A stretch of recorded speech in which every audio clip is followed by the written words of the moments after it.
In 2035, West Texas A&M University will have reached its 125th birthday.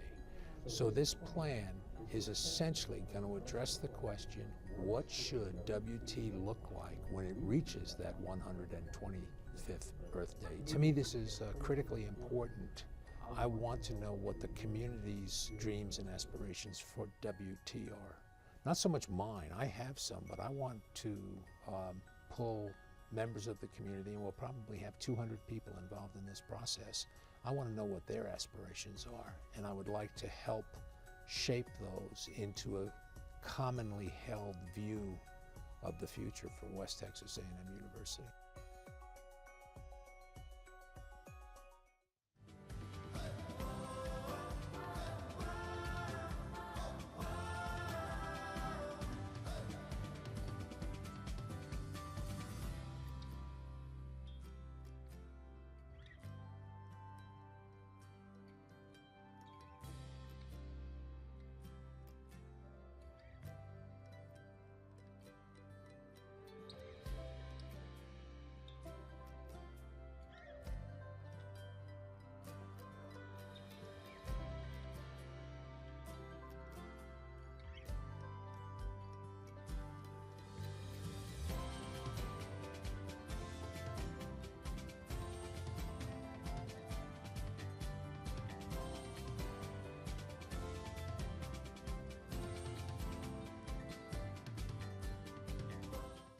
You know, I had the opportunity this past spring to visit all 66 high schools in the top 26 counties of Texas, and it was absolutely illuminating to me to get to meet people in the high schools. We met students, we met parents, we met local officials, we met state officials, we met school leaders, principals, superintendents, and it allowed me to get a sense of what people think of their communities in the Panhandle. And the results are that they value these small communities. This has transformed itself into a personal sense that I have, that there are not many universities that focus on the needs of small communities that are widely dispersed over a geographic area. And some people dismiss those communities. They think, well, they're just small communities. I'm absolutely committed to trying to understand the aspirations of young people in these small communities that are dispersed around the Texas Panhandle, and fully appreciate their view of the future and make it part of WT's view of the future.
Yes, we have the president of West Texas A&M University coming in at the 8 o'clock hour, Dr. Windler.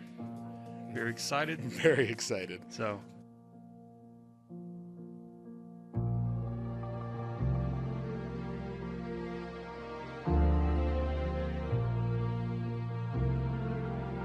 I'm Walter Wendler. I'm the president of West Texas A&M University.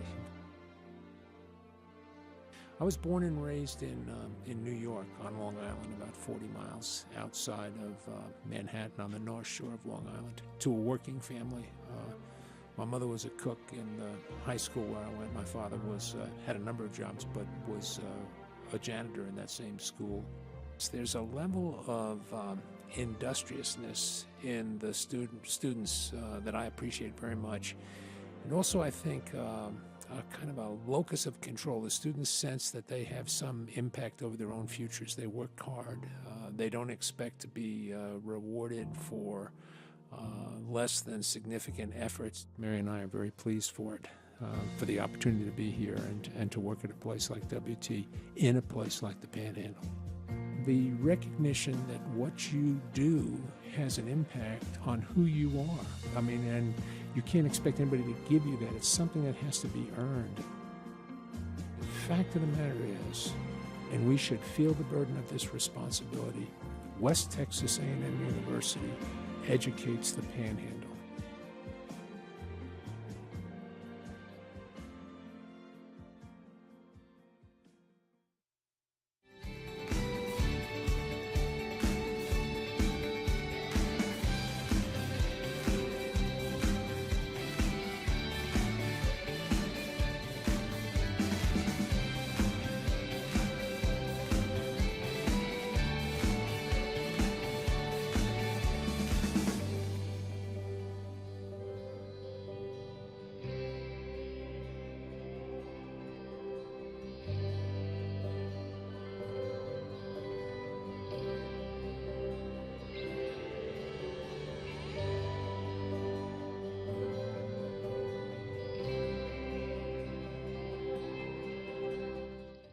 We are in the process of creating a new doctoral program in education.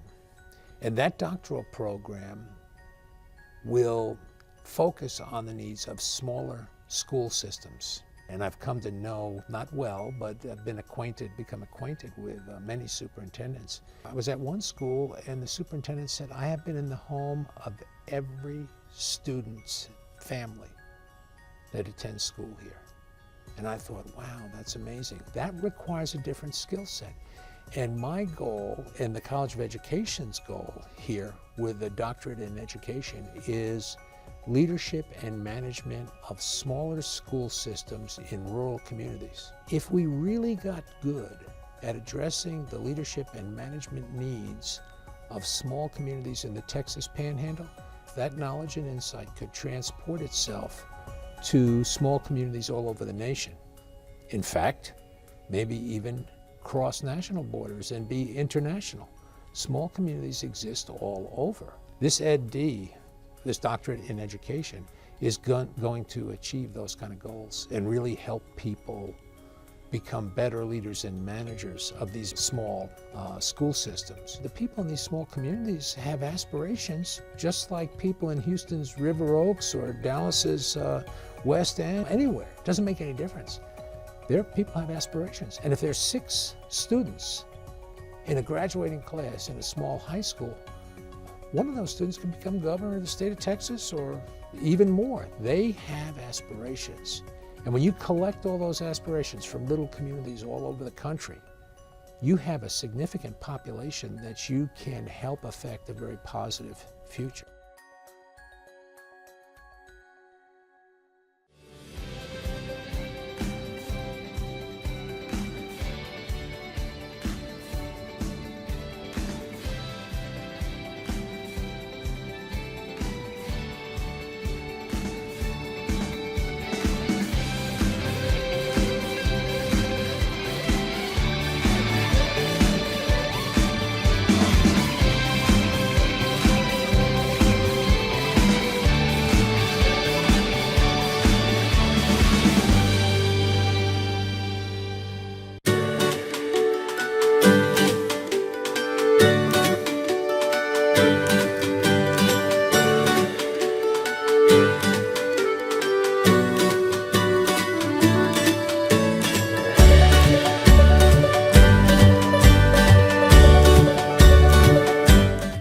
Last time whenever we talked, we brought up about your visits to all the schools and generally in the Panhandle. 61 high schools, every high school in the top 26 counties of Texas. I go to talk to them a little bit about higher education, and I always learn more than I'm able to give them. Our primary purpose is to share the value of a higher education and its contribution to someone's life. It is exceedingly important.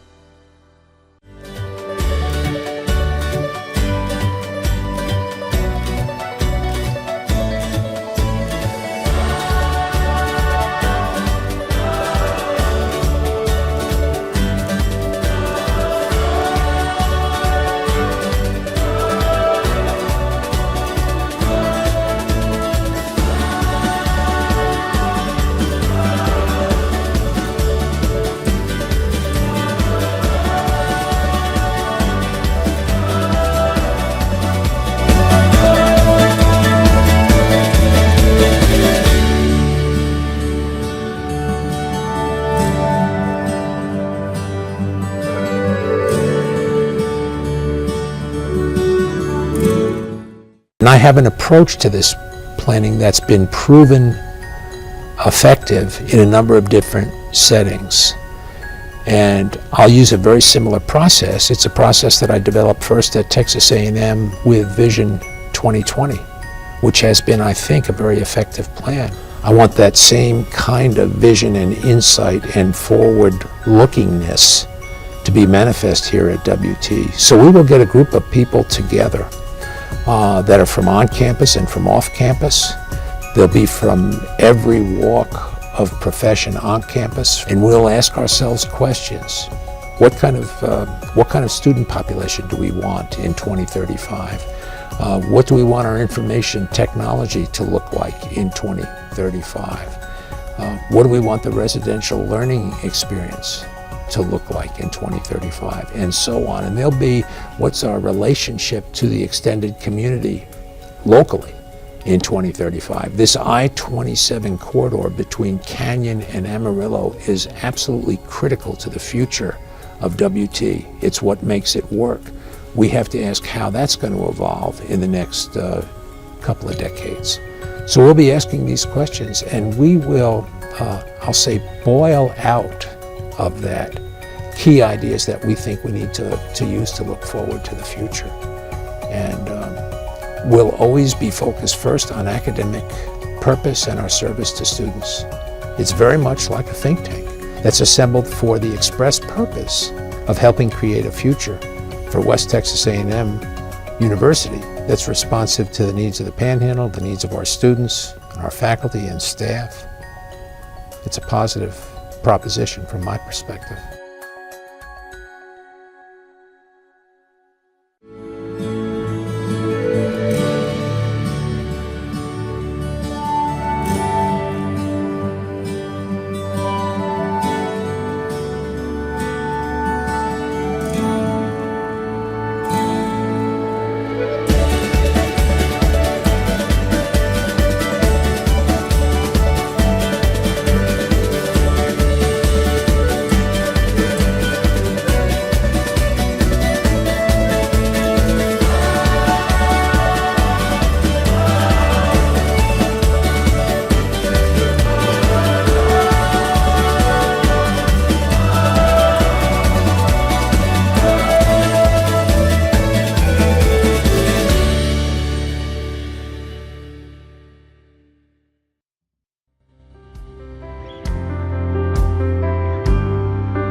In 2035, West Texas A&M University will have reached its 125th birthday. So this plan is essentially going to address the question, what should WT look like when it reaches that 125th birthday? To me, this is critically important. I want to know what the community's dreams and aspirations for WT are. Not so much mine, I have some, but I want to pull members of the community, and we'll probably have 200 people involved in this process. I want to know what their aspirations are, and I would like to help shape those into a commonly held view of the future for West Texas A&M University.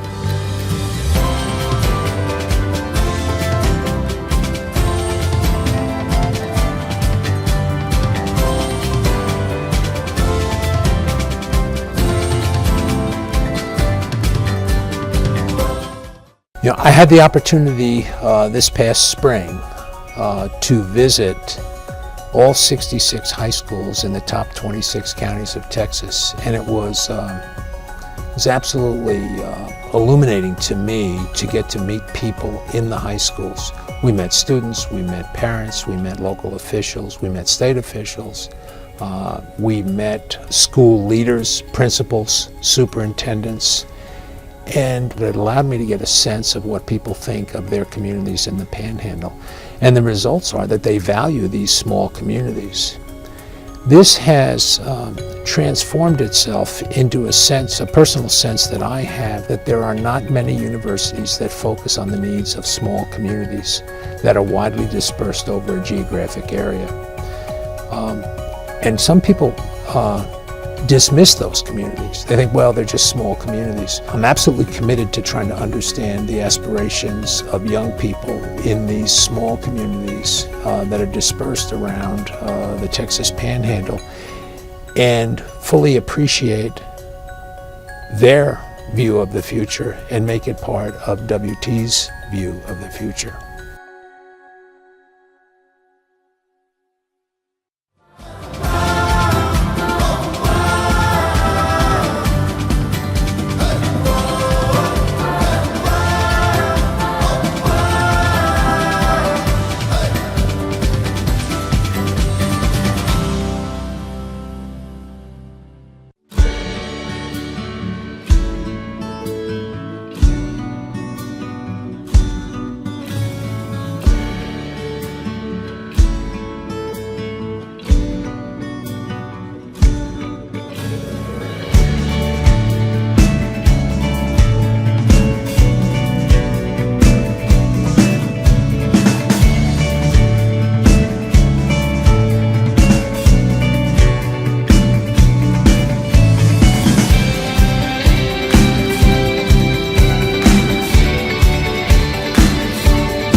Yes, we have the president of West Texas A&M University coming in at the 8 o'clock hour, Dr. Windler.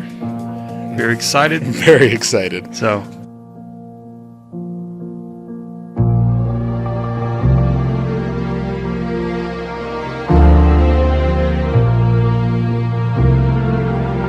I'm Walter Wendler. I'm the president of West Texas A&M University. I was born and raised in New York on Long Island, about 40 miles outside of Manhattan on the North Shore of Long Island, to a working family. My mother was a cook in the high school where I went. My father had a number of jobs, but was a janitor in that same school. There's a level of industriousness in the students that I appreciate very much. And also, I think, kind of a locus of control. The students sense that they have some impact over their own futures. They work hard. They don't expect to be rewarded for less than significant efforts. Mary and I are very pleased for it, for the opportunity to be here and to work at a place like WT, in a place like the Panhandle. The recognition that what you do has an impact on who you are. I mean, and you can't expect anybody to give you that. It's something that has to be earned. The fact of the matter is, and we should feel the burden of this responsibility, West Texas A&M University educates the Panhandle.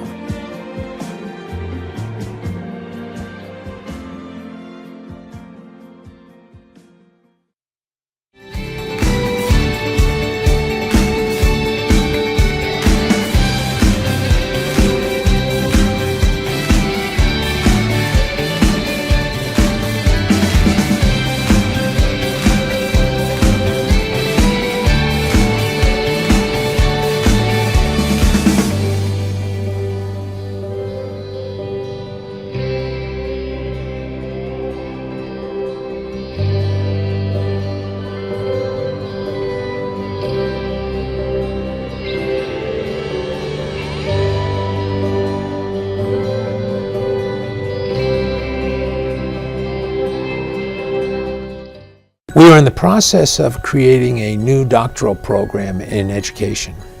And that doctoral program will focus on the needs of smaller school systems. And I've come to know, not well, but I've become acquainted with many superintendents. I was at one school and the superintendent said, I have been in the home of every student's family that attends school here. And I thought, wow, that's amazing. That requires a different skill set. And my goal, and the College of Education's goal here with a doctorate in education, is leadership and management of smaller school systems in rural communities. If we really got good at addressing the leadership and management needs of small communities in the Texas Panhandle, that knowledge and insight could transport itself to small communities all over the nation. In fact, maybe even cross national borders and be international. Small communities exist all over. This Ed.D., this doctorate in education, is going to achieve those kind of goals and really help people become better leaders and managers of these small school systems. The people in these small communities have aspirations, just like people in Houston's River Oaks or Dallas's West End, anywhere. It doesn't make any difference. Their people have aspirations. And if there's 6 students in a graduating class in a small high school, one of those students can become governor of the state of Texas or even more. They have aspirations.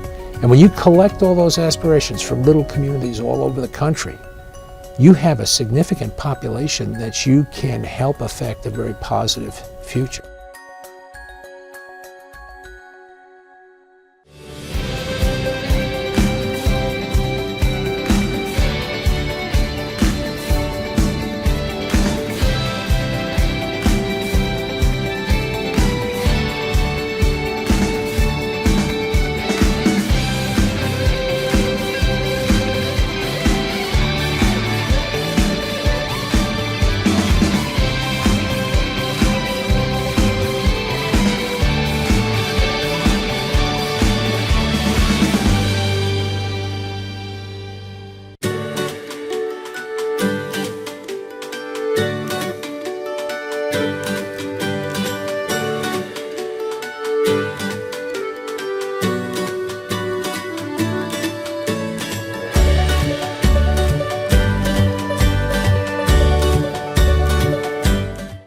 Last time whenever we talked, we brought up about your visits to all the schools and generally in the Panhandle. 61 high schools, every high school in the top 26 counties of Texas. I go to talk to them a little bit about higher education, and I always learn more than I'm able to give them. Our primary purpose is to share the value of a higher education and its contribution to someone's life. It is exceedingly important.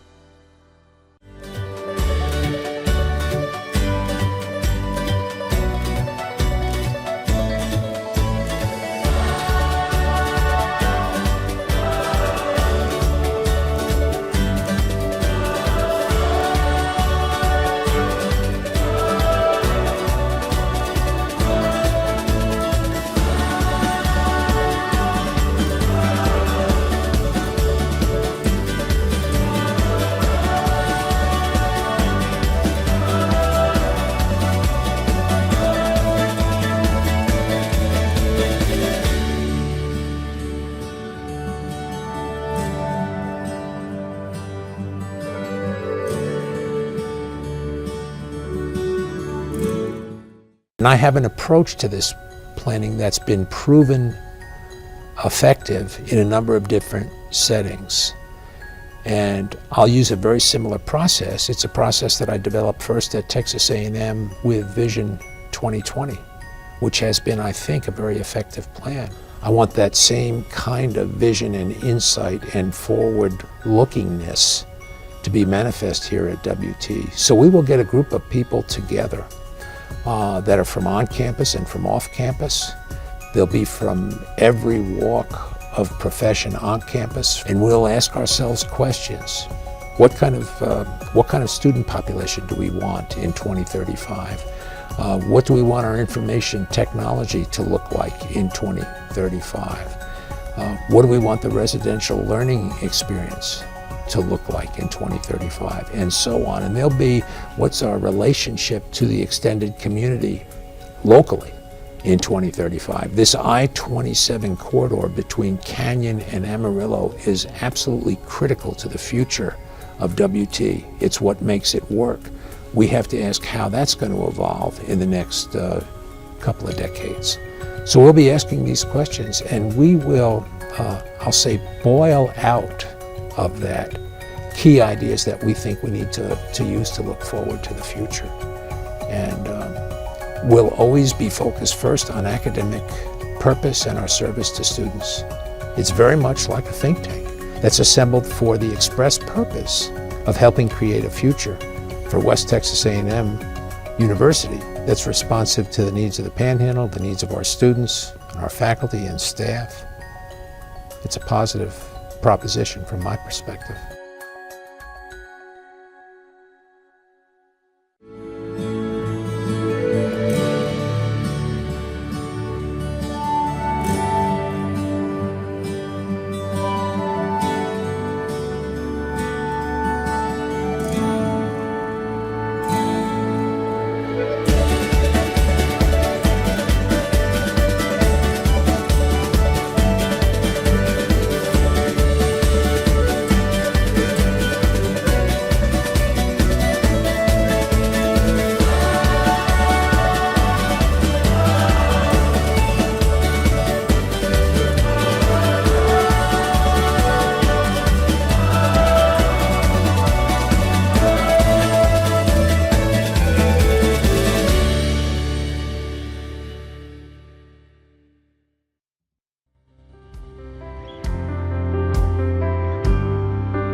In 2035, West Texas A&M University will have reached its 125th birthday.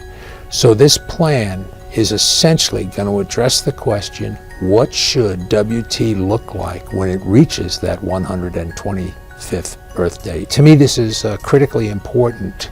I want to know what the community's dreams and aspirations for WT are. Not so much mine, I have some, but I want to pull members of the community, and we'll probably have 200 people involved in this process.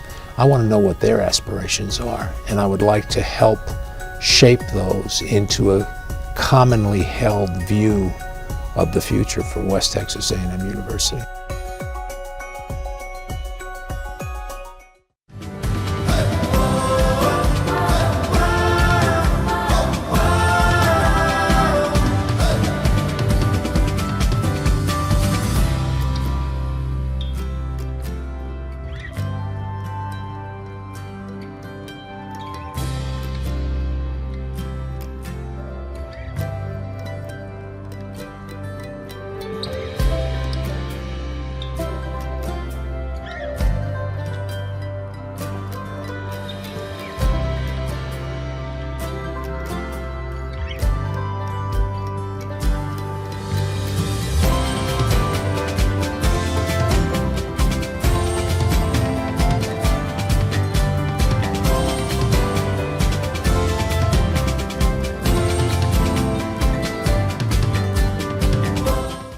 You know, I had the opportunity this past spring to visit all 66 high schools in the top 26 counties of Texas, and it was absolutely illuminating to me to get to meet people in the high schools.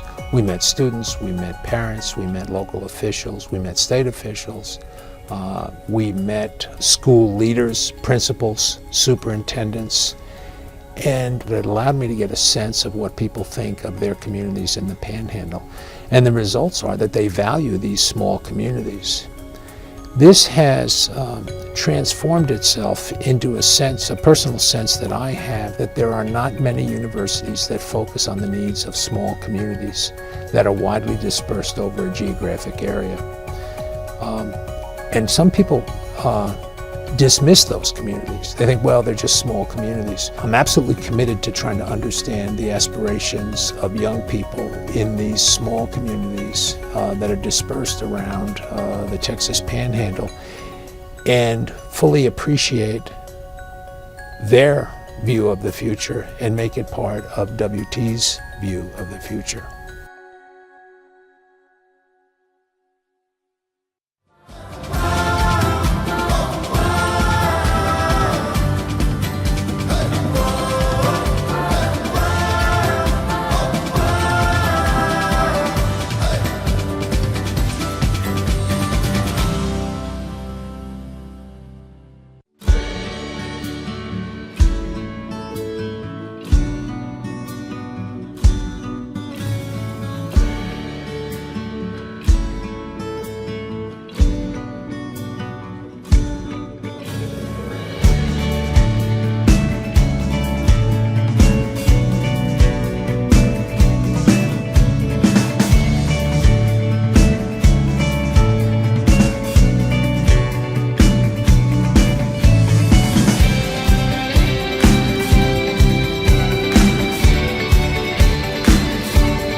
Yes, we have the president of West Texas A&M University coming in at the 8 o'clock hour, Dr. Windler. Very excited. Very excited. So,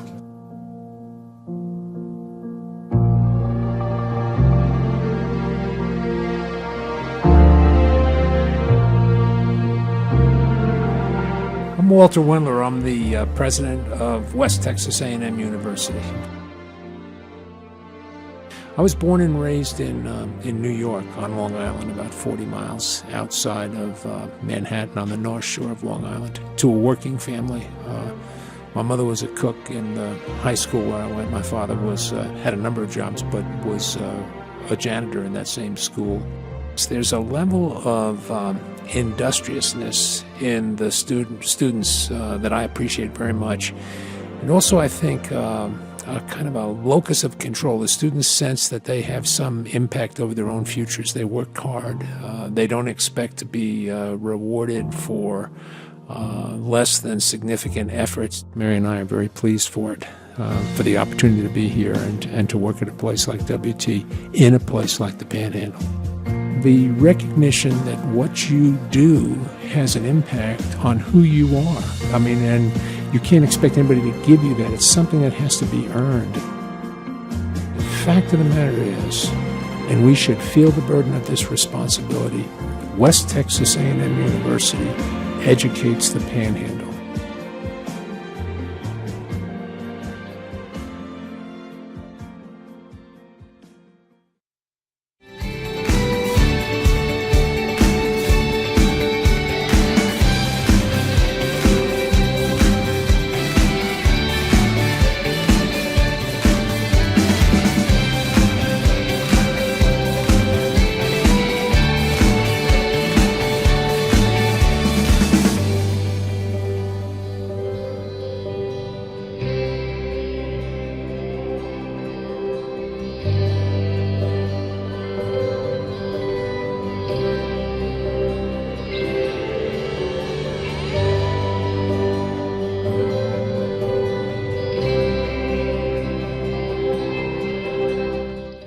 We are in the process of creating a new doctoral program in education.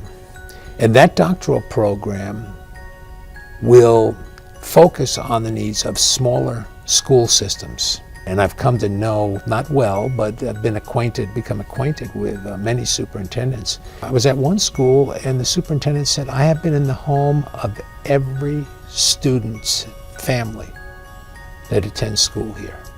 And I thought, wow, that's amazing. That requires a different skill set.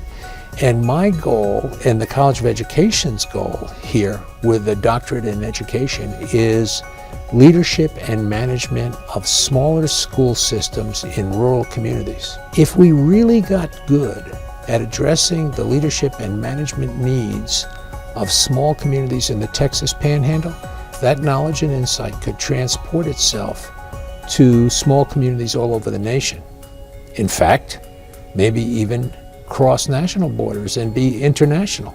Small communities exist all over. This Ed.D., this doctorate in education, is going to achieve those kind of goals and really help people become better leaders and managers of these small school systems. The people in these small communities have aspirations, just like people in Houston's River Oaks or Dallas's West End, anywhere. It doesn't make any difference. Their people have aspirations. And if there's 6 students in a graduating class in a small high school, one of those students can become governor of the state of Texas or even more. They have aspirations. And when you collect all those aspirations from little communities all over the country, you have a significant population that you can help affect a very positive future.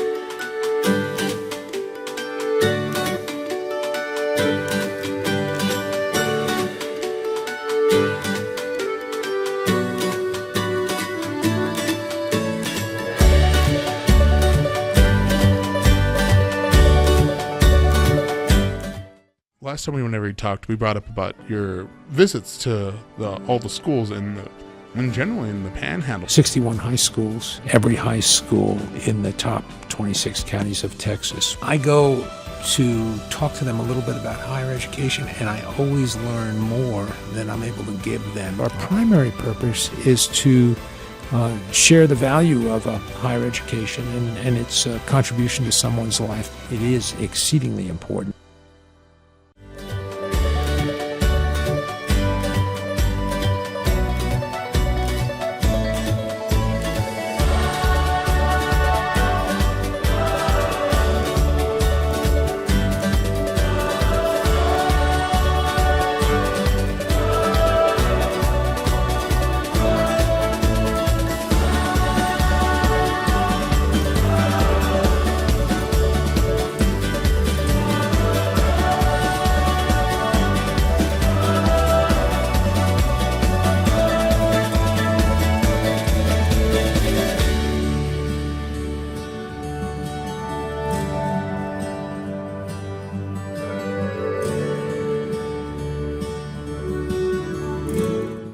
And I have an approach to this planning that's been proven effective in a number of different settings. And I'll use a very similar process. It's a process that I developed first at Texas A&M with Vision 2020, which has been, I think, a very effective plan. I want that same kind of vision and insight and forward-lookingness to be manifest here at WT. So we will get a group of people together that are from on campus and from off campus. They'll be from every walk of profession on campus, and we'll ask ourselves questions. What kind of student population do we want in 2035? What do we want our information technology to look like in 2035? What do we want the residential learning experience to look like in 2035, and so on. And there'll be what's our relationship to the extended community locally in 2035. This I-27 corridor between Canyon and Amarillo is absolutely critical to the future of WT. It's what makes it work. We have to ask how that's going to evolve in the next couple of decades. So we'll be asking these questions, and we will, I'll say, boil out of that key ideas that we think we need to use to look forward to the future. And we'll always be focused first on academic purpose and our service to students. It's very much like a think tank that's assembled for the express purpose of helping create a future for West Texas A&M University that's responsive to the needs of the Panhandle, the needs of our students, and our faculty and staff. It's a positive proposition from my perspective.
Good afternoon.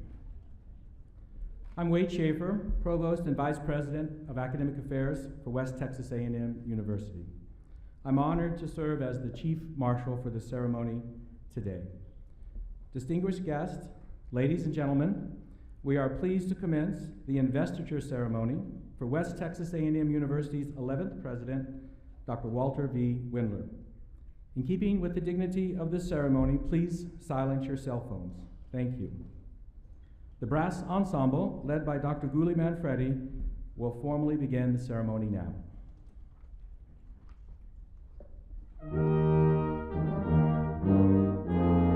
Bearing the mace of West Texas A&M University, Dr. Saeed Tariq Anwar, Professor of Business.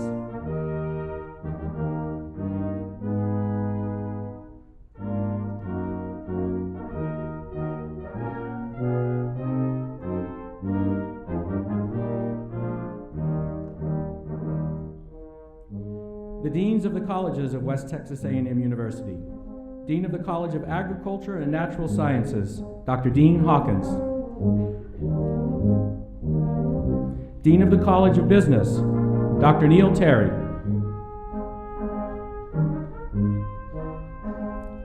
Dean of the School of Engineering, Computer Science, and Mathematics, Dr. Emily Hunt. Dean of the College of Education and Social Sciences, Dr. Eddie Henderson. Dean of the Sybil B. Harrington College of Fine Arts and Humanities, Dr. Jessica Mallard. Dean of the College of Nursing and Health Sciences, Dr. Dirk Nelson. The Vice Presidents of West Texas A&M University. Vice President for Compliance and Research and Dean of the Graduate School, Dr. Angela Spalding.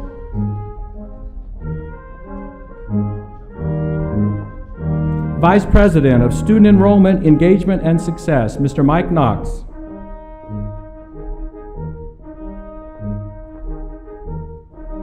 Vice President of Business and Finance, Mr. Randy Reichel. Vice President of Institutional Advancement, Mr. Tim Bynum.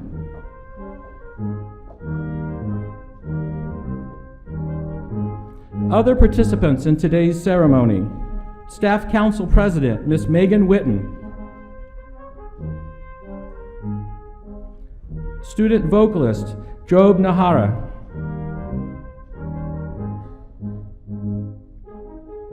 Faculty Senate Immediate Past President, Dr. Neil Meredith.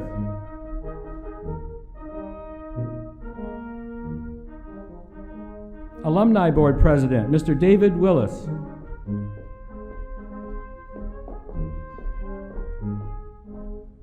Pastor Steve Olson, First Baptist Church, Canyon. Pastor James L. Collins, Mount Zion Baptist Church, Amarillo. The Honorable Justin Richardson, Mayor Pro Tem of the City of Canyon. The Honorable Ginger Nelson, Mayor of the City of Amarillo. Student Body President, Mr. Chandler Huddleston.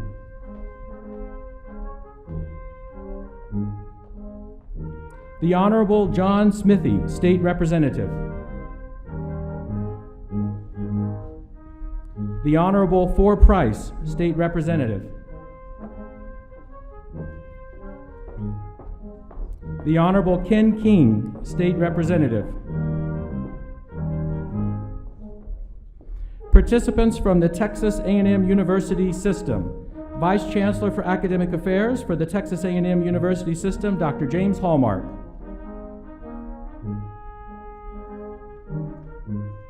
The Chairman of the Board of Regents of the Texas A&M University System, Regent Charles W. Schwartz.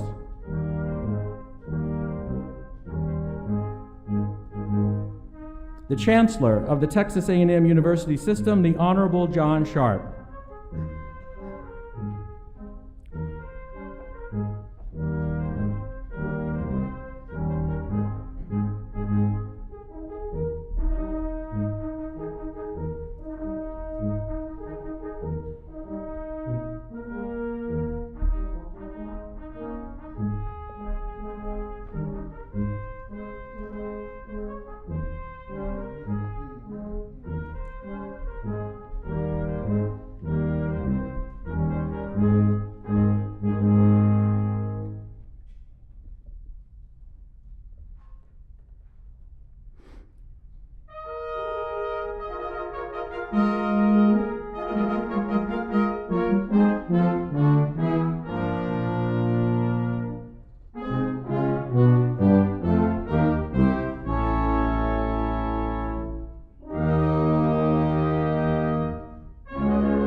Distinguished guests, ladies and gentlemen, please stand as we welcome the 11th President of West Texas A&M University, Dr. Walter V. Windler.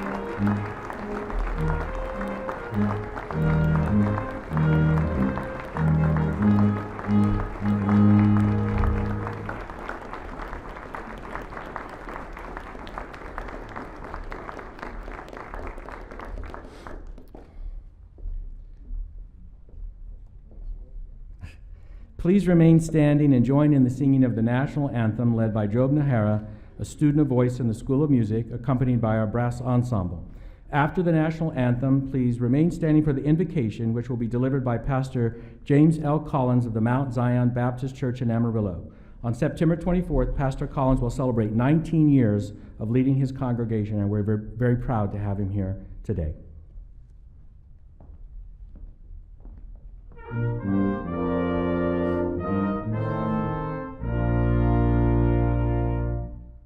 Oh, say, can you see by the dawn's early light what so proudly we hailed at the twilight's last gleaming, whose broad stripes and bright stars through the perilous fight o'er the ramparts we watched were so gallantly streaming, and the rocket's red glare, the bombs bursting in air, gave proof through the night that our flag was still there.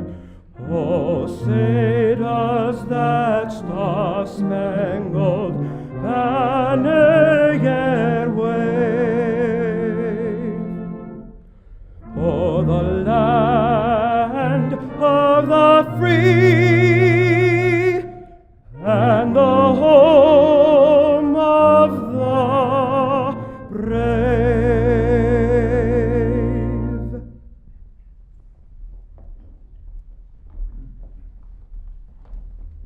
Let us bow our head, please. Eternal God, our Father, we thank you for this day which you have made, and we thank you for giving us this opportunity to serve. We thank you for this time of celebration and recognition. Most importantly, we thank you for sending your Son Jesus to die for our sin. On this inauguration day of West Texas A&M 11th President Dr. Walter Wendler, we come to celebrate as this day marks a day of a new beginning. We ask that you would crown him with vision and knowledge as he leads this institution to another level economically, socially, and academically. Give him the fortitude to stand even when there are those who choose to stand in opposition. Give him wisdom as he converses with other faculty and staff members. We thank you for West Texas A&M, as it provides a service for thousands of students across this nation. We stand in agreement that this institution will remain one of the finest and leading institutions in our country. We thank you for this in advance. In Jesus' name we do pray. Amen.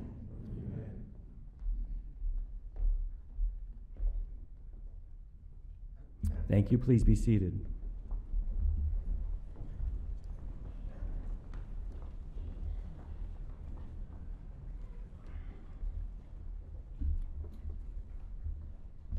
It is my privilege to welcome you to this investiture ceremony at West Texas A&M.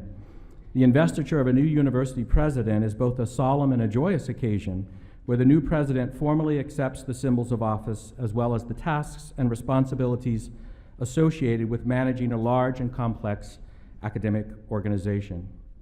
At the same time, the university community enthusiastically embraces the new president as he publicly shares his vision for the future. Today, we greet the members of the West Texas A&M University faculty, as well as members of the staff and the student body. We also bring a very special and warm welcome to West Texas A&M University's First Lady, Mary Windler, and other members of the Windler family. Would you please stand at this time to be recognized? Thank you.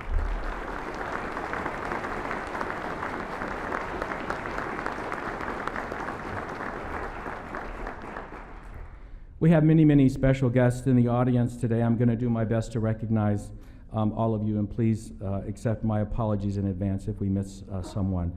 When I call your name, will you please stand so that we can acknowledge your presence here today? And if the audience would please hold their applause until all of the introductions are complete. The Vice Chancellor for Business Affairs for the Texas A&M University System, Mr. Philip Ray. The 9th President of West Texas A&M University, Dr. Russell Long. President of Texas A&M University Corpus Christi, Dr. Kelley Quintanilla. President of Texas A&M University San Antonio, Dr. Cynthia Teniente Matson. President of Charlton University, Dr. Dominic DeTavio. Provost and Vice President of Academic and Student Affairs at Texas A&M University Central Texas, Dr. Peg Gray Vickery. Interim Provost and Vice President of Academic Affairs at Texas A&M University Corpus Christi, Dr. Ted Guffey. Dean of the University Libraries for the Texas A&M University, Mr. David Carlson. President of Amarillo College, Dr. Russell Lowry Hart. Also, Amarillo College Regent Sally Jennings.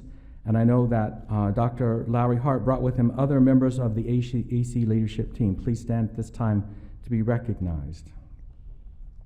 From Clarendon College, we have President Dr. Robert Riza, Vice President of Academic Affairs, Mr. Brian Fuller, Executive Vice President of Academic and Student Services, Mr. Tex Buckles. From Frank Phillips College, President Dr. Judd Hicks, and Vice President for Academic Affairs, Dr. Shannon Carroll. The President of Mesalands Community College, Dr. Thomas Newsom. The President of Northeast Texas Community College, Dr. Brad Johnson. Dr. Johnson will be joining the WT family in October as our new Vice President for Strategic Relations. District Representatives for Congressman Mac Thornberry, Mr. Caleb Poole and Ms. Jayla Lackey.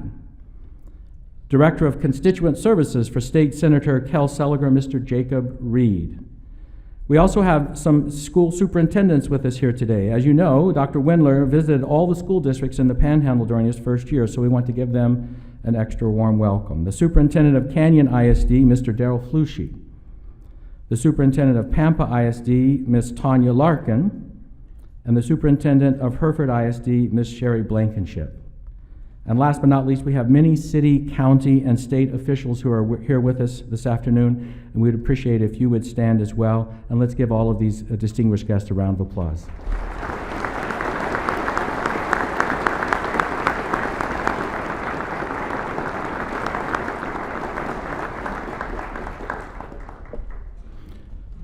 West Texas A&M University has one of the most highly honored music programs in the state.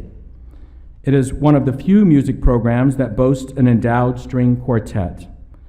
The world-renowned Harrington String Quartet will now perform for us String Quartet Opus 44, number 1 in D major by Felix Mendelssohn.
Thank you to the Harrington String Quartet for that beautiful performance.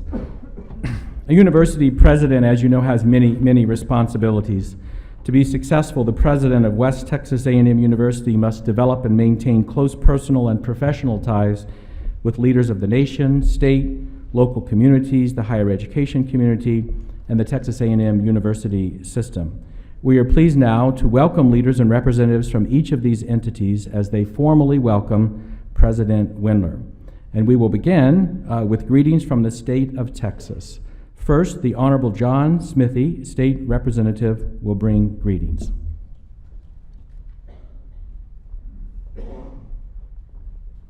Thank you, Wade. It's a wonderful time to be a Buffalo. This has been a great week in the history of West Texas A&M University. Not only today we inaugurate our 11th president, yesterday we received the really great news that the enrollment at West Texas A&M University had reached record levels, paralleling those that haven't been here for 50 years. And then less than a week ago, last Saturday, our football team had an outstanding upset victory over one of the top Division II programs in the country. Really exciting game. The most impressive thing about that game was that we were able to maintain a lead in the last few seconds, which is probably a technique that could be applied, Mr. Chancellor, system-wide.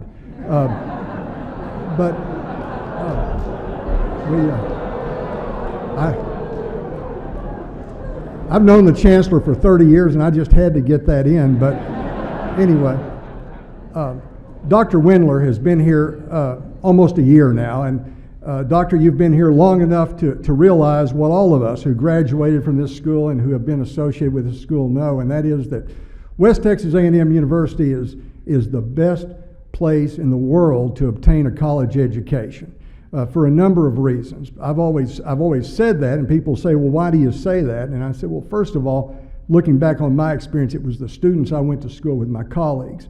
The best and the brightest. When I went to school here, it was mainly panhandle kids. But today, you come on campus, and one of the things I always do is ask students, where are you from? And it's amazing, most of the time, they don't say anywhere in the Texas Panhandle. It's from all over the country, even all over the world. And so that's the change that we've seen at West Texas A&M, is it's become not only a regional university, but an international university. And what a welcome sight that is to see. But Dr. Windler, we're so excited to have you here, and all of us, and especially those of us who serve at the state level, wish you nothing but success in your tenure, and certainly appreciate you being here. Thank you.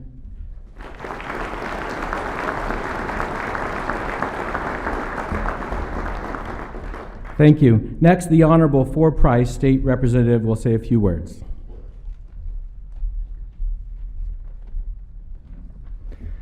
Good afternoon, Dr. Windler, distinguished educators, and honest and honored guests. I'm excited to be here with you all today, as this occasion marks another milestone in the distinguished history of West Texas A&M University. I bring you greetings from House District 87, just up the road to the north and to the east, and on behalf of everybody in that community and at the state of Texas, we are excited about this occasion. As a society and as people, we must be willing and able to adapt, meaning that we must be engaged in the lifelong pursuit to better ourselves in terms of our relationships with one another and to better our pursuit of knowledge. Dr. Windler embodies this notion and is truly the right person at the right moment for this university, and I congratulate him on becoming the university's 11th president. He's a man I have come to know as a man of great vision and great passion.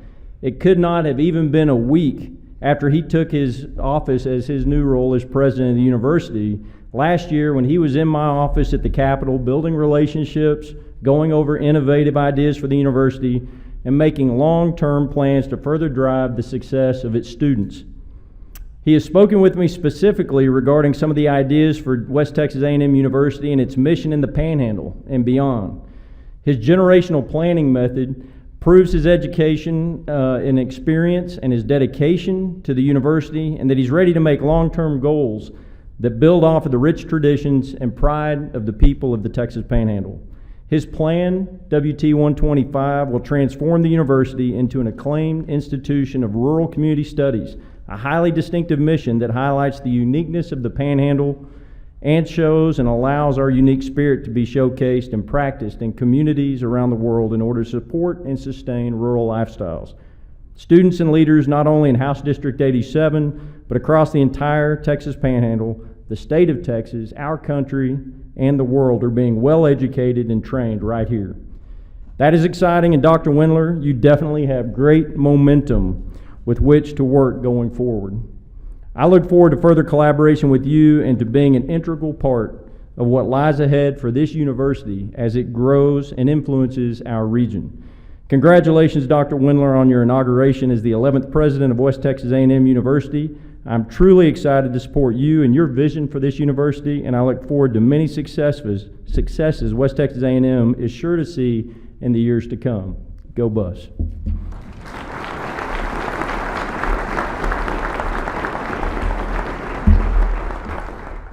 Thank you, and now the Honorable Ken King, State Representative, will add his greeting for Dr. Windler. Thank you. I have to move that. Welcome, and Dr. Windler, it's an honor to have you in the Panhandle community. When I first met Dr. Windler, I represent House District 88, that's 17 counties in the Panhandle and the South Plains, and I have 52 school districts. First thing Dr. Windler said to me is, I'm going to visit every school district in the Panhandle. And when he turned his head, I rolled my eyes. I didn't see it happening. I mean, I just didn't. But he did it. He made every one of them. And I've got nothing but positive feedback. One of my duties in the Texas House of Representatives is I serve on the Public Education Committee. And I know how important rural schools are to all of our communities and the lifeblood of the state of Texas. And Dr. Windler certainly shares that vision, and we've had many conversations about collaboration efforts and what we can do to better educate all of our West Texas kids. My favorite thing about Dr. Windler, not just that he's at West Texas A&M University, that all of the education community throughout the Panhandle has a friend and a partner. Dr. Windler, welcome to the Panhandle.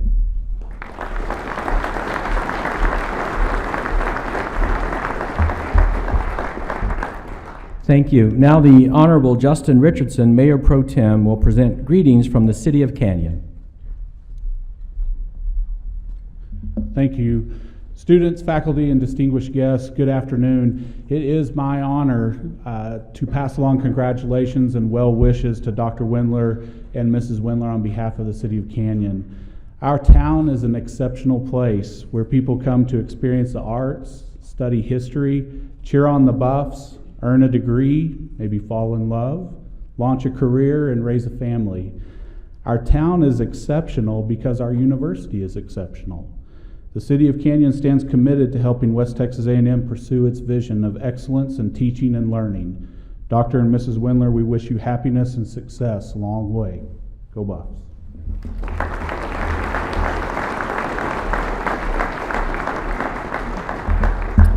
Thank you, Justin. Please now help me welcome the Honorable Ginger Nelson, Mayor of the City of Amarillo.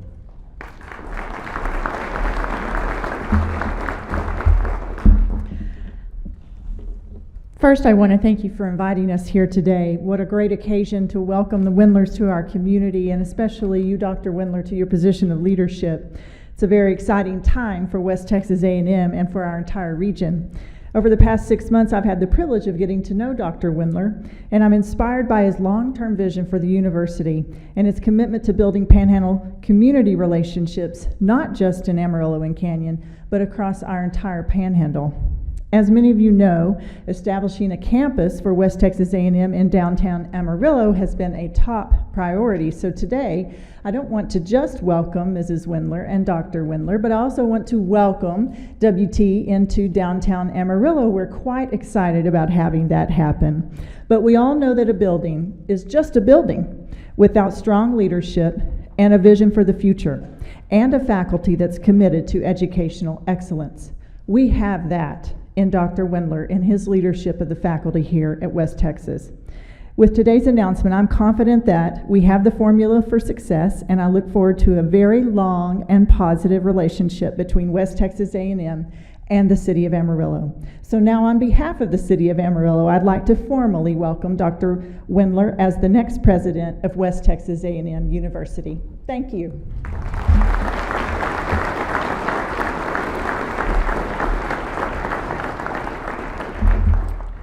Thank you. Now, Mr. Chandler Huddleston, West Texas A&M University Student Body President, representing the more than 10,000 students of our university, will bring greetings. Move that back up a little bit.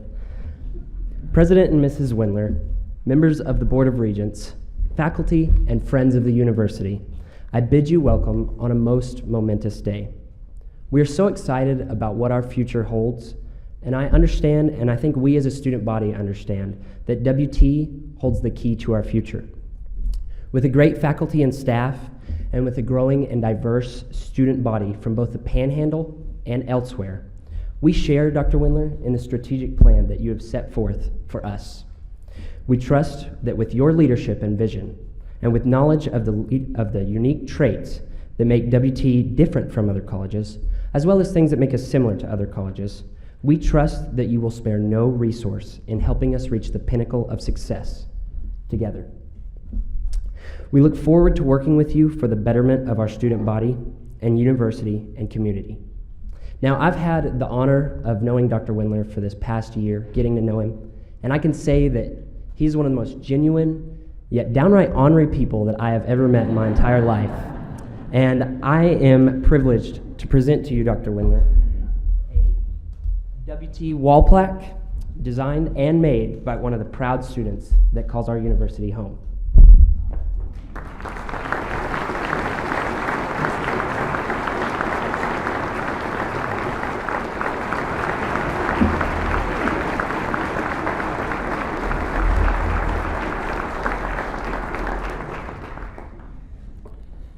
Ms. Megan Whitten, President of the West Texas A&M Staff Council, will now present greetings on behalf of the staff of the university. Thanks, Wade. But I'm not that short. Distinguished guests, ladies and gentlemen, we're entering a new era here at West Texas A&M University. It is filled with many exciting challenges and opportunities as we aim to prepare students to be future leaders in our community, the state, the nation, and the world. Dr. Windler, the staff and members of our community are humbled that you have stepped into this role as the 11th president of West Texas A&M University. We are glad that you've accepted the leadership of leading our university community to a new and exciting future. On behalf of the staff of West Texas A&M University, I present to you a copy of past President Joseph A. Hill's book, One Man's Faith.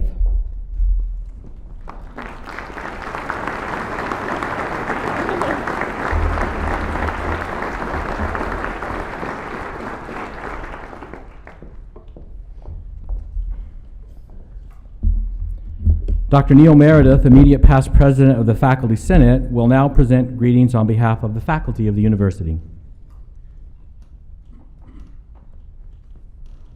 Good afternoon. Dr. Wendler, honored guests, members of the university and local community. On behalf of the Faculty Senate at WT, it is my privilege to congratulate Dr. Wendler on his inauguration today. Dr. Wendler, as the newly invested president of this institution, you have the opportunity to serve as a leader who can significantly help shape the aspirations and goals of faculty, staff, students, and the broader community. Throughout its history, WT has been a place of remarkable possibilities, born of a consistent commitment to the pursuit of excellence. Dr. Wendler, you now have the honor of leading this university in its endeavors towards success. The faculty and I look forward to working with you to help WT further develop and grow in its capacity to improve the community, state, nation, and world. I am honored to pass to you the official presidential ring with the names of WT's presidents engraved around the inside of the band.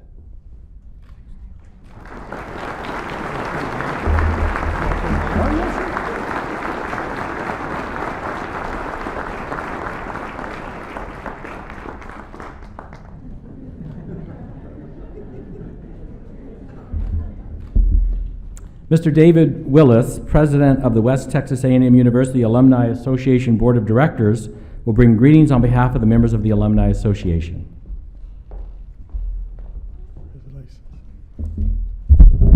He could have raised that for me, though. President Windler, Ms. Windler, and honored guests. It is my privilege to represent the WT Alumni Association. As alumni, we should view graduation not as the end of our time at WT, but rather as a continuation of a long, lifelong process. Relationships we now invest in our time and resources. We do so with great enthusiasm for the future and genuine pride in our history.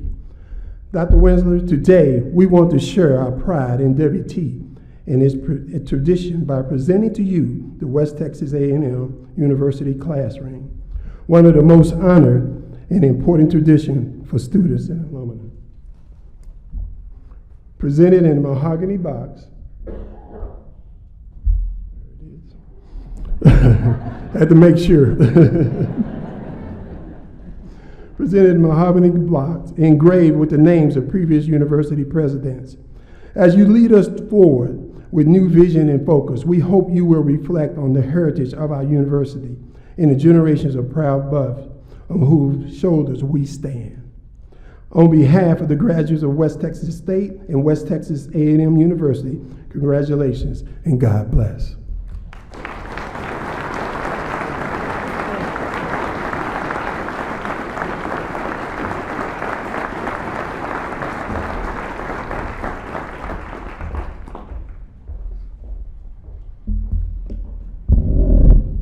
Now it is my pleasure to introduce the chairman of the Board of Regents of the Texas A&M University System, Regent Charles W. Schwartz, to bring greetings.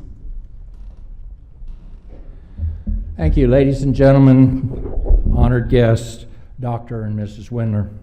It's my privilege today to bring you greetings on behalf of the Board of Regents of the Texas A&M University System and to welcome Dr. Windler as the 11th president of West Texas A&M University.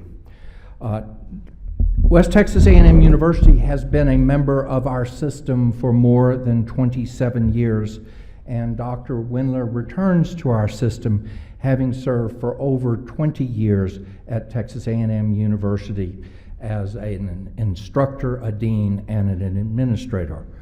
Dr. Windler has actually been on our payroll since September 1st, 2016, and this inauguration comes 1 year and 14 days after he started his presidency. That's not particularly unusual. Queen Elizabeth was actually queen for 16 months before her coronation.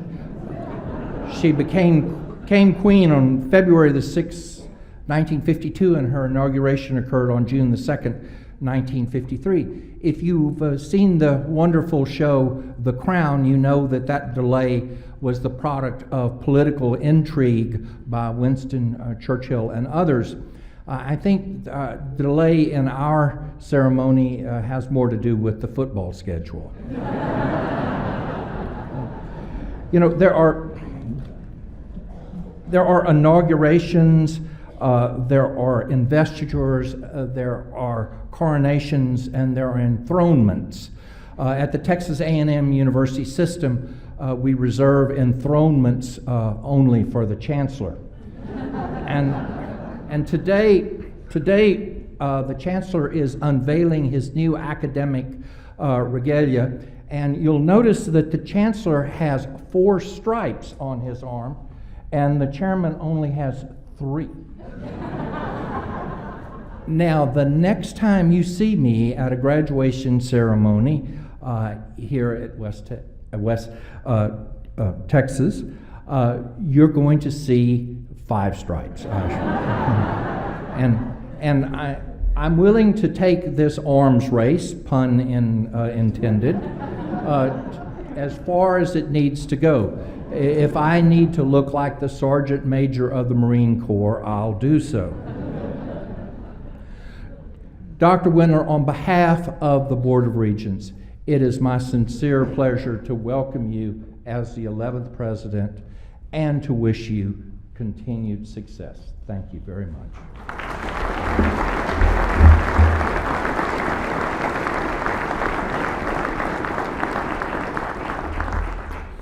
And now we come to the focal point of today's ceremony, the investiture of Walter V. Windler as the 11th President of West Texas A&M University. The investiture will be conducted this afternoon by the Honorable John Sharp, Chancellor of the Texas A&M University System. Chancellor Sharp. Walter, let me remind you of something. Charles knew Queen Elizabeth. Queen Elizabeth was a friend of his, and you're no Queen Elizabeth. You know, I learned something today. A light bulb just went off as I was listening to Representative Smithy speak over here.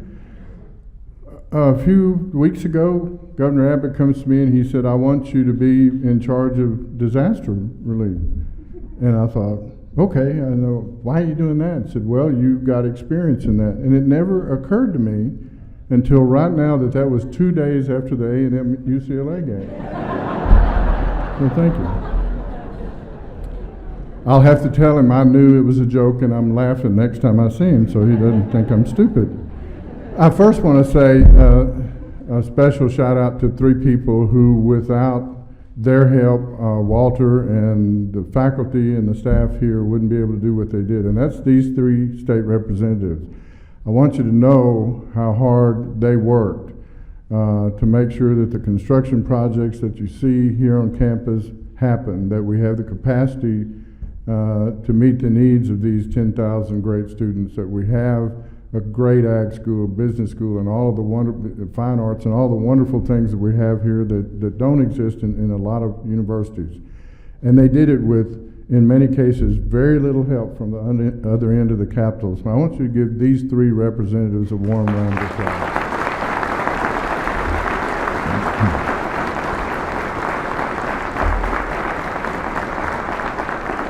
But I am pleased as punch to be here today for Walter and for Mary. Keep in mind, you know, long time ago, Walter, who grew up damn Yankee from Brooklyn, came to Texas and by the grace of God is a true blue, full-blooded Texan. We are so pleased to have him here as 11th President of West Texas A&M University. As many of you know, this has been something of a homecoming for Walter, who spent much of his career elsewhere, but he actually started his career within the Texas A&M University system. So in addition to celebrating his new job, I also want to say to him and to Mary, a welcome home. Of course, this event is a bit overdue, as Chairman Swartz said. As we've heard here today, Dr. Windler has already been with us for over a year. From bringing more doctoral students to campus to drafting WT 125, the school's new strategic plan, he's accomplished a great deal in that period of time, not to mention his ability to work with these three folks and get resources here that a lot of universities didn't get. And so, but the part that I'm particularly pleased at with Dr. Windler is how well he has fit into the community.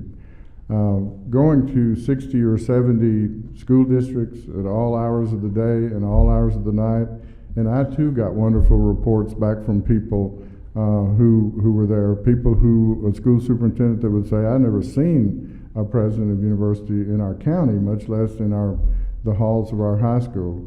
The wonderful reception he's getting from the leaders in Amarillo and Canyon, in the county, and the entire Panhandle is just remarkable. I've never quite seen anybody work as hard day and night as Walter Windler has done in building community relations, and for that, Walter alone would be a pleasure having you here.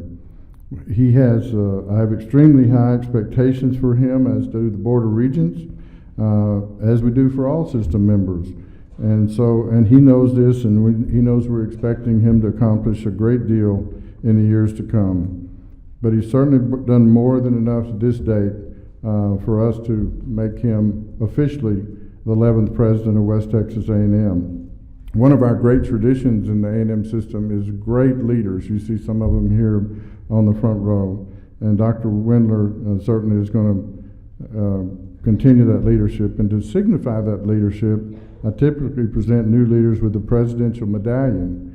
This medallion is infused with tradition and honor. It is a symbol of the responsibility to inspire, mentor, and serve the students of this institution. When we give this medallion to Dr. Windler, we are putting our trust in him to fulfill those responsibilities and those obligations. And so I'd ask Dr. Windler to rise and join me up here while I read the magic words, which, if not read by law, he can't be president. President Windler, on behalf of the Texas A&M University System Board of Regents and on behalf of the Office of the Chancellor, as an expression of our confidence in your ability to discharge the multiple duties of your office with high principles and moral strength, I now present you with this medallion as a symbol of the office of the President of West Texas A&M University.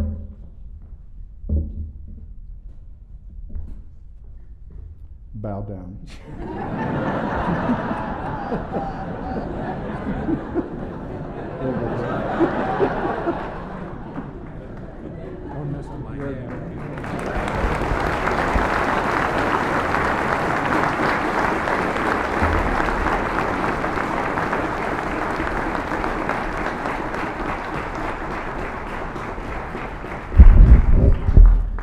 It's my turn.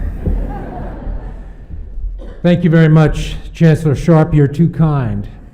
It's my pleasure to welcome all of you, and I very much appreciate the guests of WT here with us today, but also our faculty and staff and students, so important to making this university work. This is a special day for West Texas A&M University. As many of you know, our university was founded on September 20th, 1910, and has been served by 11 presidents. I know of some universities that have been served by 11 presidents in this century alone. WT has been constant, yet in a state of constant evolution, growing and changing, always staying true to its motto, Visio Veritas and Valor, vision, truth, and valor. I am thankful to be here. First, I'm thankful to my wife, my loving wife, Mary, of 44 years. She's been at my side through thick and thin. I have been, I am, and will forever be grateful for her commitment to me and God's hand in crossing our paths. She and my family, guided by my Savior, are the sustaining forces in my life. Along the way, many people have been especially helpful in guiding me. I am in their debt. But based on the average human attention span, a measure of mercy, and the milk of human kindness, I'll acknowledge only a few of those.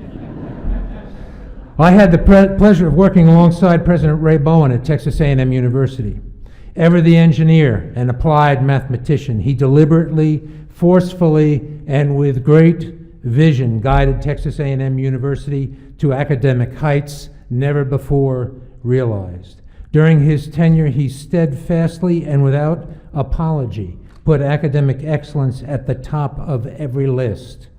Under his guidance, Texas A&M was invited to join the Association of American Universities, the most prestigious organization of universities in the world. He imparted to me the power of vision. During my time as Vice Chancellor for Planning and System Integration of the Texas A&M University system, I had the opportunity to work with a Board of Regents that was wholly committed to forward movement of all universities and agencies in pursuit of their individual missions.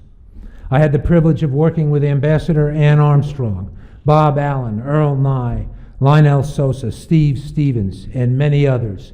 All, to a person, were absolutely excellent leaders. Among this distinguished group, the humility and honesty of the chairman of the board, Don Powell, was remarkable. He imparted to me the power of truthfulness. During the same time, Chancellor Howard Graves, former Commandant of West Point and dedicated and committed leader of men, became leader of the system. His idea of building something larger than himself demonstrated the best of personal leadership and the impact of individual action to sustain a group and its purpose. He imparted the power of valor, vision, truth, and valor. I count it a blessing to have been able to work under, with, and for individuals in organizations like this. I could have never plotted the path that led me to be before you today. Never. After retiring from a 14-year career at Southern Illinois University, Carbondale, it is a privilege, opportunity, and challenge to be back in my adopted home. My gratitude is difficult to describe. In plain language, I believe God's hand was and is at work in our lives. He brings Mary and me right here, right now, for a time such as this. To paraphrase Mordecai in his admonition to Esther, for a time such as this. All of this rests on a group of people, hard at work, guided by a dedicated Board of Regents, chaired by Charles Schwartz. The board and the chancellor are the equal of any in the nation. Any. The first time I visited with John Sharp, I realized the chancellor was an idea guy. He had more good ideas before breakfast than most professional people have in a lifetime. Of course, and herein lies the challenge, he wants those ideas to bear fruit by the dinner hour.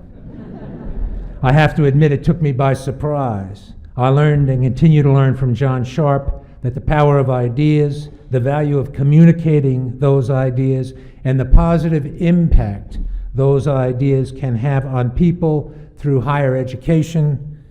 I was and I remain grateful. I like the fact that the chancellor is a man of his word, like a Panhandle native. About 2 months ago, I received an email from Joseph Duran in the system office. He wondered if I might have a copy of the contract that I signed when I became president of West Texas A&M. I asked Mr. Duran, "Don't you have a copy on file?" He said, "No, we must have misplaced it." Interestingly, when I visited with Chancellor Sharp, no contract was offered. None was asked for, and none was signed. I didn't need one. I shook Chancellor Sharp's hand. You can't copy that. Mr. Duran asked if I would mind signing a post-dated contract. I said not at all. I smiled to myself and thought, I can tell this story someday. Well, the day is here. It's a time such as this. I make no apology and no one else should. Two people shook hands and that was good enough for me. I know attorneys and human resource professionals' knees knock when they hear a story like this. Good for them. That's their job and they did it. Good for me and good for Chancellor Sharp. We did and are doing our jobs. 2 months later, Mary and I moved a truckload of unpacked and repacked boxes from Houston to Canyon. After having relocated from Makanda, Illinois to the Woodlands just 2 months before. All this with no contract, a simple handshake. Me, my bride, and all our stuff on our way to Canyon. And we're never looking back.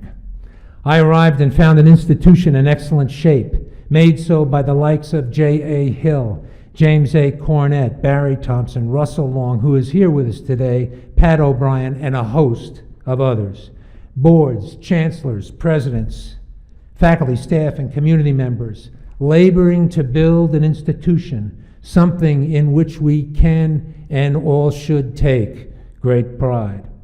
WT, Amarillo, and Canyon, and the top 26 counties of Texas. This is a very powerful place to be right now, and I thank God for it every day. Now, permit me a brief look ahead. We have initiated on a process on campus called WT 125. It will look at the future of our university.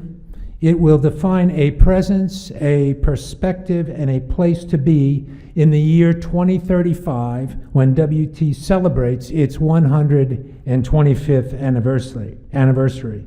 It will be a glorious day, that September 20th, 2035. In all likelihood, I'll be dead. Biology always wins. I will promise you that I will be gone from this position. Self-imposed term limits are always a good idea. But being part of something larger than self means personal input might nudge an organization forward. Just this week, in a discussion with Amarillo Mayor Ginger Nelson, she recently reminded me, when we were discussing leadership, that Pony Express riders had to change horses. Each horse serves for a season. One can't do it all alone. They give out. Step by step, a complex organization of people, missions, and purposes moves forward.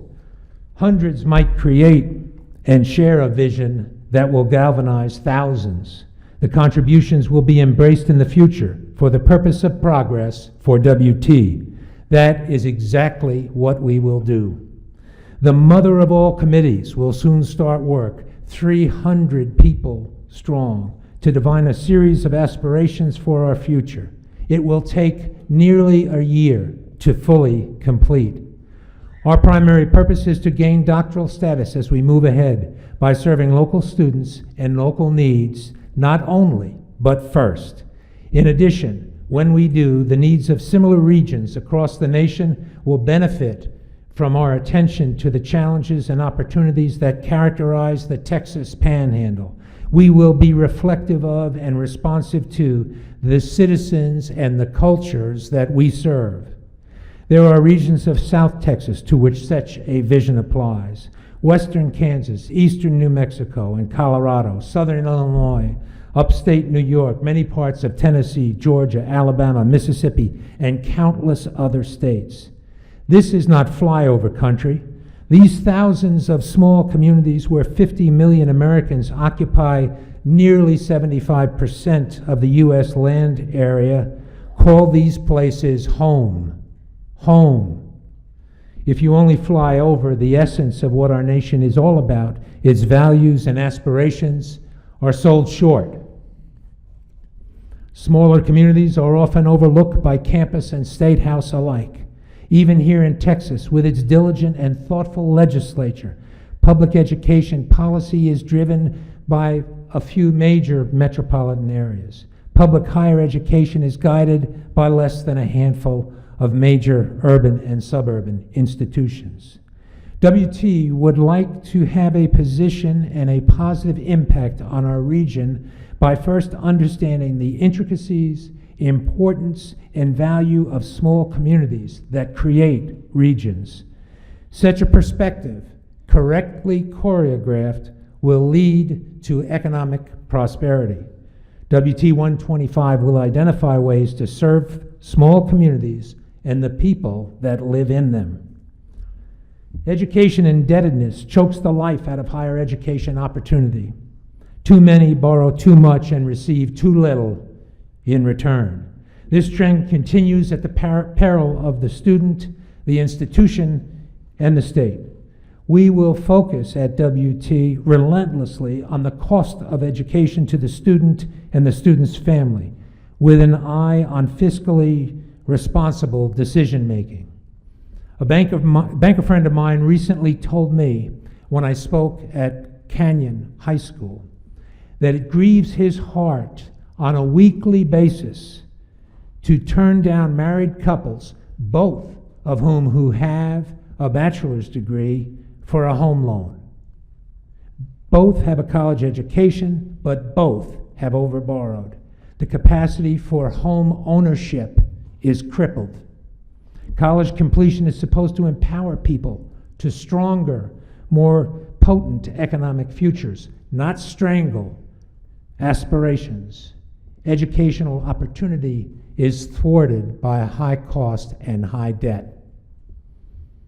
We will encourage the lower cost alternative of attending community colleges first, when appropriate.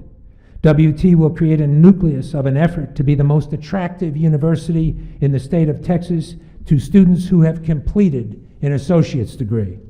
Our regional community colleges, Amarillo College, Frank Phillips College, Clarendon College, all represented here today, and I'm thankful for that, do an excellent job of preparing students for jobs and for continuing into four-year degrees. We will expand the power of the 2+2 experience to reduce costs and indebtedness and increase faculty.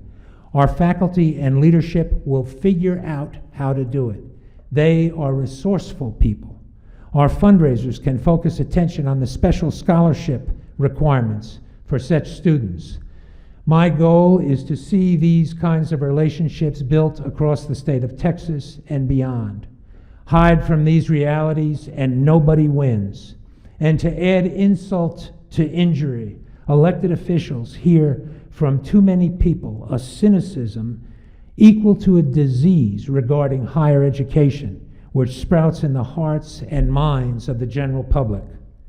WT 125 will propose innovative approaches to the high costs to students and families alike. Wailing and gnashing of teeth doesn't get any of us anywhere. Our future growth depends on graduate education, increasingly applied doctoral education focused on the circumstances of rural towns in our state and others will define our advanced study programs. For example, a new doctorate in educational leadership is currently under consideration by the Texas Higher Education Coordinating Board.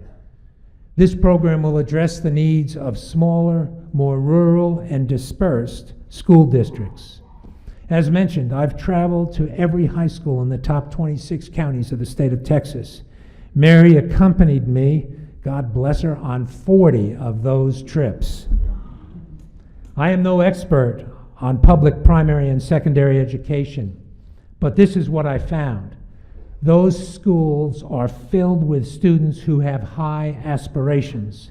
Some of these young people want to be president of the United States, chairman of the board of a company like Google or General Motors, or governor of a great state like Texas, or committed members of families who contribute daily and tirelessly to their local communities.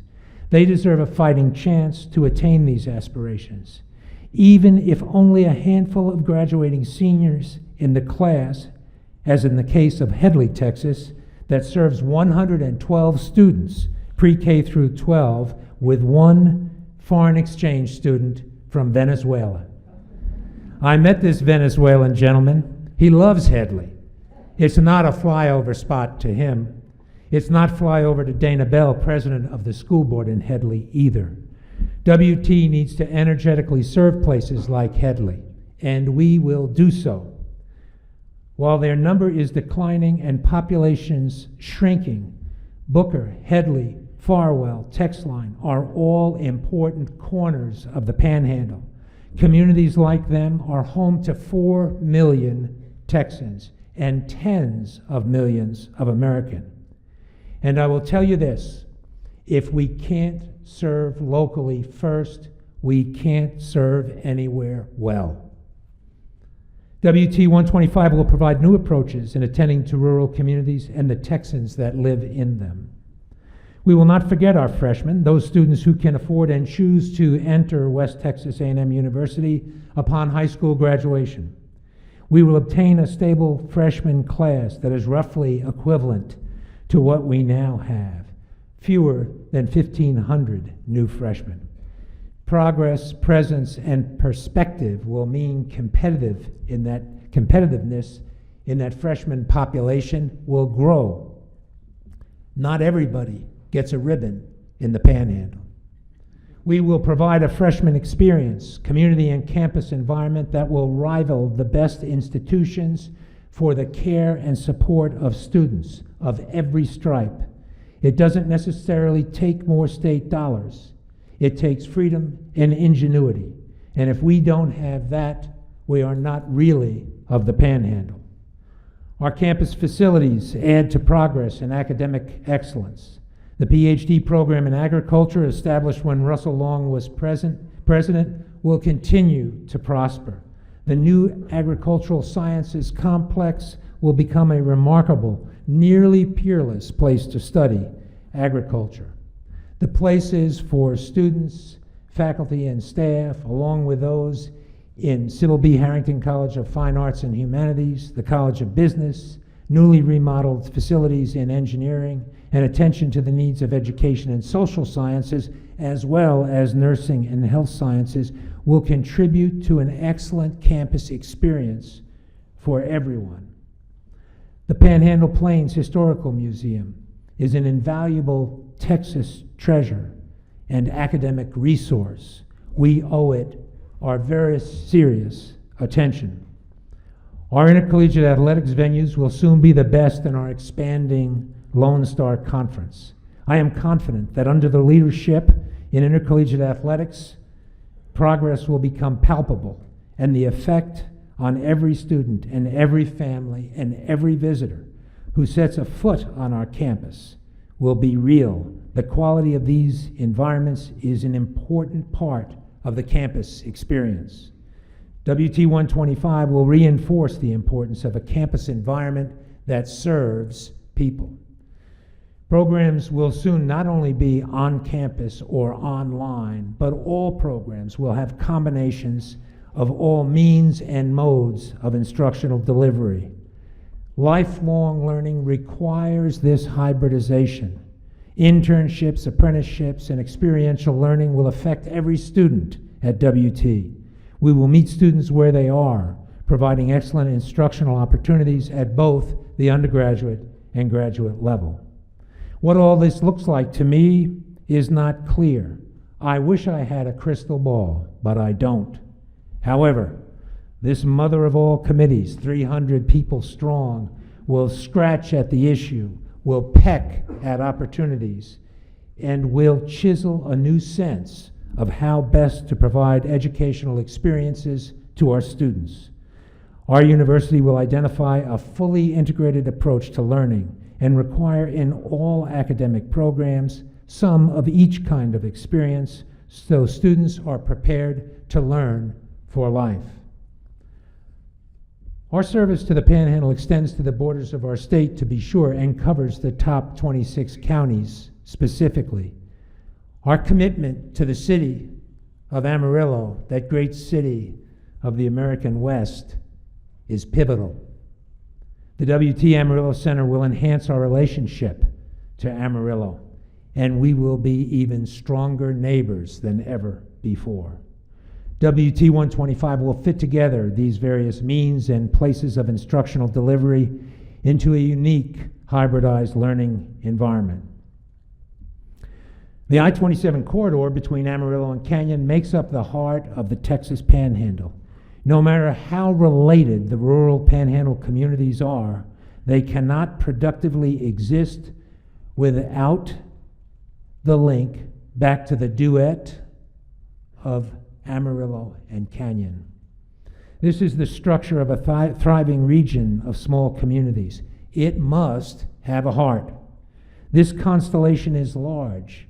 Andromeda, the largest constellation in the sky, has as its brightest star Alpha Andromeda.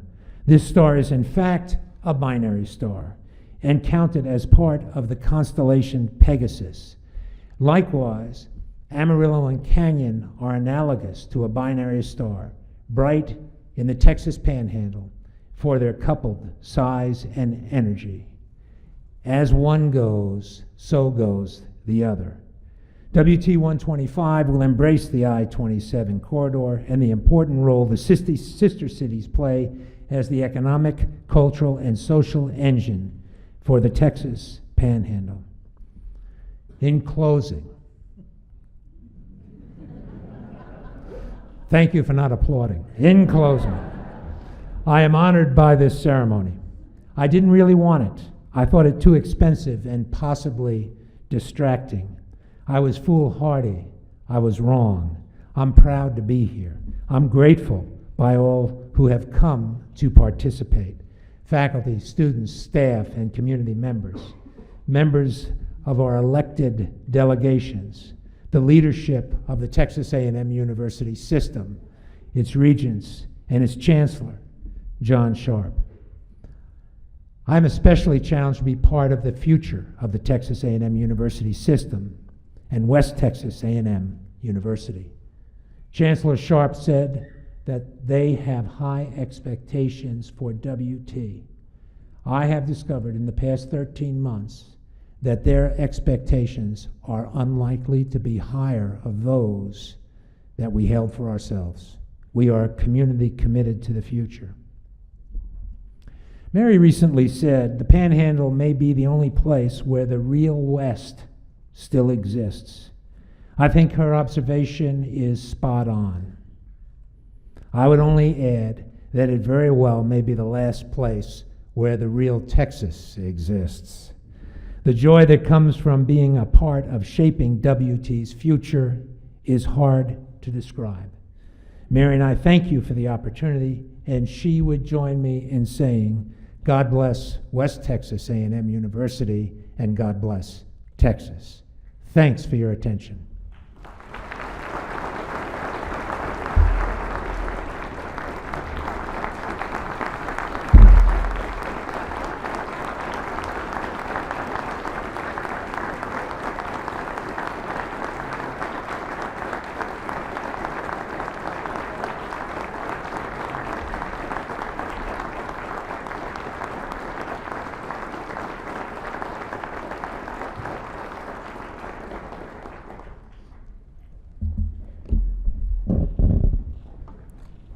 Thank you, President Wendler, for your inspiring words and for the vision you have created for West Texas A&M University in the Panhandle. I can assure you that the university community and the communities of the Texas Panhandle will work with you closely to help ensure that your vision becomes a reality. As we move towards the end of the program, please rise at this time for Pastor Steve Olson, who will deliver the benediction.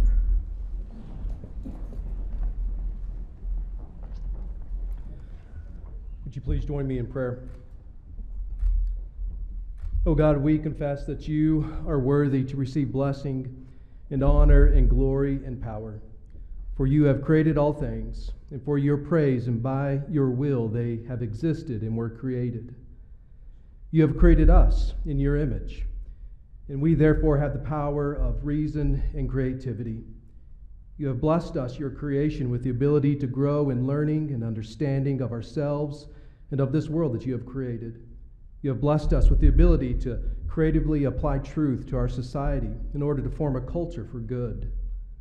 And so, Holy Father, we give you thanks for this educational institution, West Texas A&M University. The responsibility laid upon this school's leadership and faculty is to do good for our society by equipping students with knowledge and understanding. We ask that you would keep this university founded upon truth. For all the various departments within the university, guide them in their quest of truth. Bless the faculty with growing knowledge of their subjects and skill in teaching students. And bless students with a zeal to learn in their chosen field of study and a greater zeal to apply their learning for the good of our society. Heavenly Father, we give you thanks for bringing Dr. Windler and his wife Mary to West Texas A&M. In your providence, you have formed him in his character and fitted him through his experiences to lead this university at a time such as this. You have called your servant to this place at this time. We ask that you would give to Dr. Windler a great vision for West Texas A&M. Raise his sights above the temporal and beyond the immediate. Let him see a future for the university that brings glory to you by serving the good of our society. Bless the work of his hands for this generation and for the generations to come. Oh, gracious Lord, grant to Dr. Windler grace from you. When the responsibility of leadership weighs heavy upon his body, mind, and soul, may he know that your grace is more than sufficient to strengthen him in the moment. O sovereign Lord, grant to Dr. Windler trust in you. When the tide of circumstances turn against his voyage, may he rest confident knowing that you will guide him even in the darkest of times. And O glorious Lord, grant to Dr. Windler humility before you. When the fruits of his work are in full bloom for all to see and enjoy, may he confess that he is your servant and give all glory to you for what you have done through him. And lastly, we give you thanks, Almighty Father, for the board of West Texas A&M. You have called these men and women to come alongside Dr. Windler, the staff and faculty, to help lead this university. We ask that you would give to the board members continued valor. May they boldly lead this university towards truth and goodness. O God of all mercy, we thank you for hearing our prayer, and we come only in the name of the great high priest who has passed through the heavens, that is Jesus, the Son of God. Amen.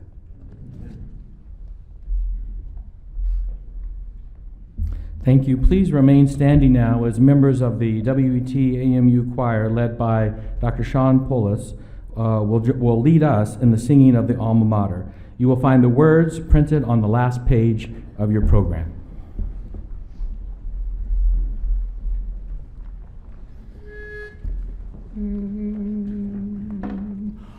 Over boundless reach of prairie, over rolling plains,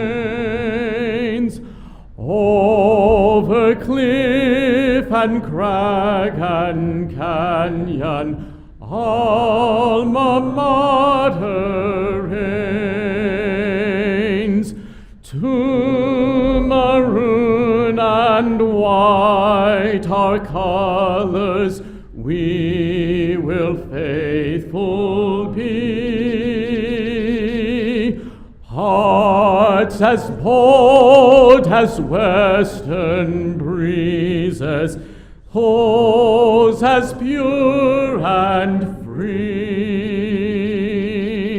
Round thy image, Alma Mater, hallowed memories twine. Bless the sacred ties of friendship pledged before thy shrine. Alma Mater, Alma Mater, we will faithful be. Through the years that lie before us, we'll remember thee.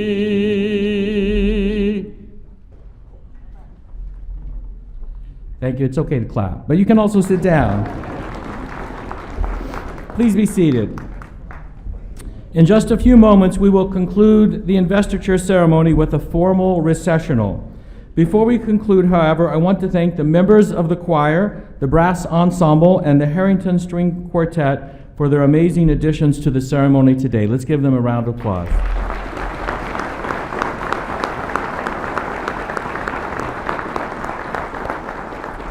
I also want to thank the many members of the Inauguration Steering Committee. This group of faculty, staff, and community members worked very hard to make today's event a success. Thank you for your time and efforts. I would like to invite each of you to join us for a community reception immediately following the ceremony in the newly renovated Jack B. Kelley Student Center Commons just to the east of this hall. As you join our new president and Mary at the reception, please allow them to circulate around the space so that they may visit with everyone. I would ask that the audience please remain seated throughout the recessional, which will include both the platform party and the faculty. Thank you.